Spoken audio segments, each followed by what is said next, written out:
Your body runs on a 24-hour internal clock that desperately needs daily reset signals to sync with our 24-hour world. Miss these signals and you will experience the biological equivalent of permanent jet lag, meaning poor sleep, afternoon crashes, mood swings, and even weight gain. However, the solution to all of this is a lot simpler than you might expect. And unlike all of these companies and so-called life coaches that charge thousands of dollars for some fancy piece of technology or program, the real solution is completely free. And so this is an actionable synthesis summary based on some of the information from one of Andrew Huberman's podcast episodes featuring Dr. Samer Hattar. And in this video, I will distill some of the key lessons and actionable steps that you can apply to your everyday life to improve your sleep, energy, and mood through deliberate light exposure.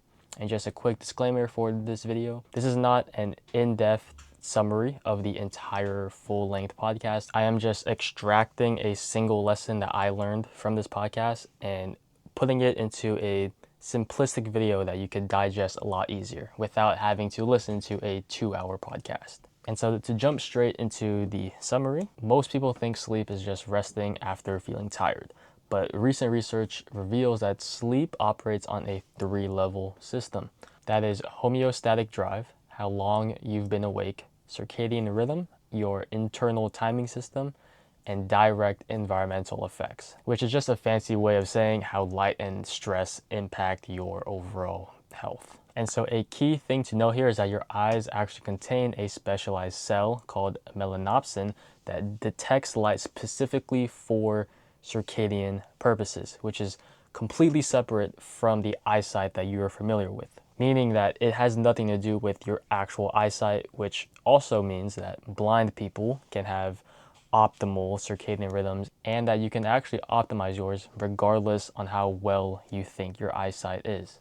And so the single most powerful tool for optimizing your biology relatively costs nothing and takes 15 to 30 minutes to do. And so instead of spending thousands of dollars on a mechanical bed that changes angles and has some heating technology, all you really need to do is that based off of Dr. Hattar's research, getting morning sunlight within the first few hours of waking sets your entire daily rhythm. And doing this every morning for at least like half an hour affects your energy levels throughout the day, your mood stability, your appetite regulation, hormone production, and immune function. Like there are just so many benefits that come from getting morning sunlight first thing as soon as you wake up. And you don't have to spend thousands of dollars on a monthly subscription for some sleep coach's program or having to buy a fancy bed, some fancy lighting, when all you can do is just step outside. And then moving into the evening, bright light after sunset is notorious for keeping you awake when you should be falling asleep. And even just brief exposure to bright light when your body expects darkness can shift your rhythm by hours and actively delays your internal clock. And for me personally, the hardest pill to swallow is realizing that the light from your phone, like held at arm's length while you're just chilling in bed before you fall asleep, can actually disrupt your circadian rhythm. And the closer and brighter the light source, the more powerful the disruption. So every time that I'm just chilling in bed, scrolling or playing Clash Royale, and I'm just like chilling like this, like every time I do that, it lowers my sleep quality by like a couple percentile. And one of the easiest things that you can do to improve your sleep is, again, not by buying some fancy bed or some fancy program. It's just to turn off your phone. And a lot of people don't really realize how much or how powerful that is, because in their eyes, the only solution is spending more money. But when you actually look at it at a deeper level, it's always the small things. It's always your habits that affect your overall lifestyle and your overall well-being. And one of those lifestyle habits that you can do to improve your health is simply to turn off your damn phone at night. And so another thing that can affect your circadian rhythm other than light, even though I do know that that's like the main topic of this video, is deliberate light exposure. But another thing that they did talk about is meal exposure, or is meal timing, sorry. Meal timing, not meal exposure. Well, I mean, I guess in the sense it's meal exposure. But okay, anyways, getting sidetracked. Your digestive system sends powerful timing signals to your brain, and eating at consistent times reinforces your circadian rhythm, while irregular meal patterns can throw off your entire system, which then contributes to both sleep problem and weight gain. So just by having a consistent eating schedule is another thing that can help improve your circadian rhythm, your sleep, your energy levels, and your mood. And this is something that is different for everyone. Like, you're not going to be able to reap the same benefits as me if you were to follow my exact strategy. Like, you would have to find your own that works for you.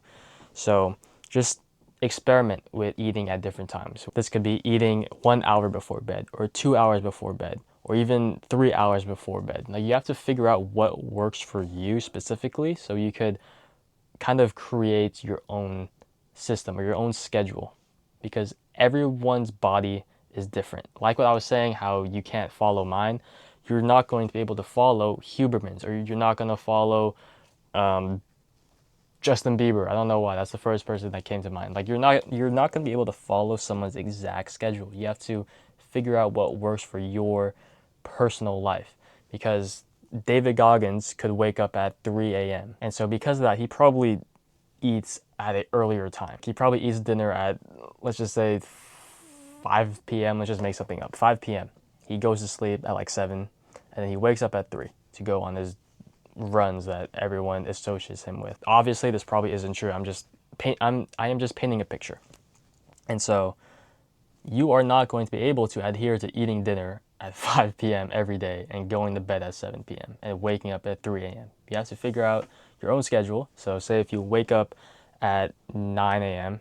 and you go to sleep at maybe 10 or 11 p.m., let's experiment with different times to eat dinner. You could eat at 8 p.m., at 9 p.m., at 7 p.m. And you could just see which one works for you, which ones keep you the most satiated, or which ones give you the best rest at night. Like, the whole game of health is just self-experimentation and figuring out what works for you for your current stage in your life. And so with all that being said, here is a 6 to 7 step optimization protocol that you can do to improve your light exposure and circadian rhythm.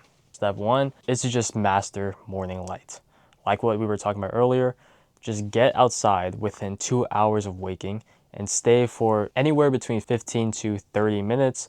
15 if it's like sunny and there's no clouds, and then 30 minutes or a little bit longer depending on how many clouds there are and how much sun exposure that you're actually getting. And try to avoid having sunglasses during this period. And really, you just want to do this daily. Obviously, you want to be smart with it too. You're not going to want to go and get sunlight if there's a hurricane outside, right? Just use common sense.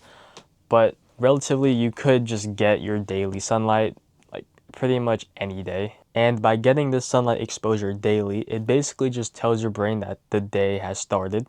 And then that cues your body's internal clock to count down to natural sleepiness like 14 to 16 hours later. And doing this regularly will kind of rewire your body's system to fall asleep at a consistent time every night, which will then lead to a more adequate and restful night's sleep. Then step 2 is to create evening light boundaries. And so what this basically means is that you want to create a set of rules for you and your household to adhere to so you could prevent ruining your sleep by light exposure late into the day. And some of these things that you could do is to just begin dimming all the lights 2 hours before your desired bedtime. So if you sleep at 10 p.m., you might want to start dimming at like 8, 9 p.m.